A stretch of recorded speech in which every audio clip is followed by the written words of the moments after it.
say if I teach you how to do the brisket like I do it? Here it comes. You noticed I trimmed off a little bit of that brisket, and you'll see what I have is I don't like to trim. I don't care how much fat you leave and all that. I just want to make sure that it's going to be smooth flowing so it don't make no puddles. You want pretty bark, so you don't want like a dip there and it'll make a puddle and you won't get the bark. We'll make sure it's nice and smooth and it's going to run off. Another little secret that a lot of people do, I don't really do it, but you can. It's a good way to do it. But you see how the grain is running like this? You can see it in the meat right there. It's running to this corner.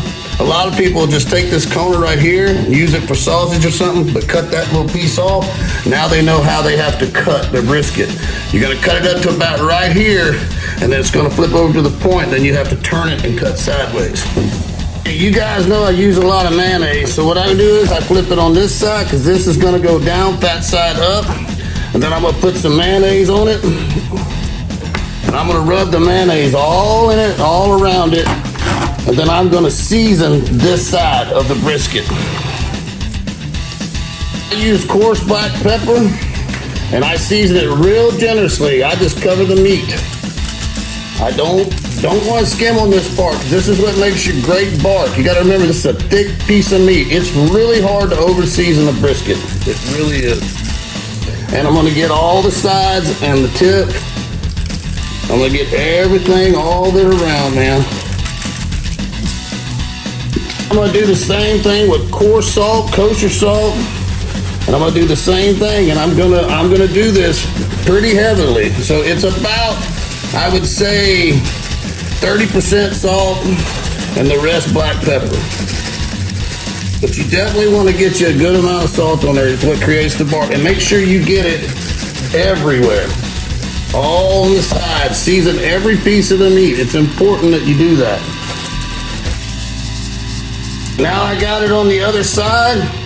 I'm gonna put some mayonnaise on it, and we're gonna rub it down. Now I'm always getting asked this question, and I don't mind repeating it for new people, so pay attention to this video. Mayonnaise is basically oil and eggs.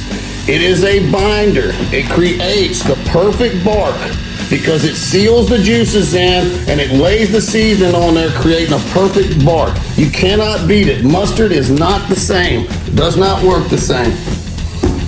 As you noticed, I seasoned it heavily on this side also, and that's what you want to do. Now it's ready to go to the pit. As you've noticed, it's all seasoned and ready to go, and I put my brisket in like this. I do not put it long ways. I put it this way so it'll cook more even as the airflow goes over it. I believe that. You can do whatever you want, but that's how I do it. I also start out and only cook with wood, and I also start out with a little fire because I want smoke. So we're gonna close the lid. We're gonna leave this door wide open, and we're gonna leave the vent wide open. You want clean oxygen flowing through your pit, and you want a temp of about 180 to 200 degrees for the first 2 hours at least. Guys, this is the beginning of how I cook. I'm gonna make several of these videos, and whatever, I'm gonna show you the beginning, the middle, and the end of the cook, and then probably a whole video. Man, you can learn from me, and this will be really good, man. I promise you, if you listen and do what I tell you to do, you'll have great brisket. Can you cook like me? I don't know, but you'll at least have better brisket than you had before. All right, on. Yeah, man. Thank you.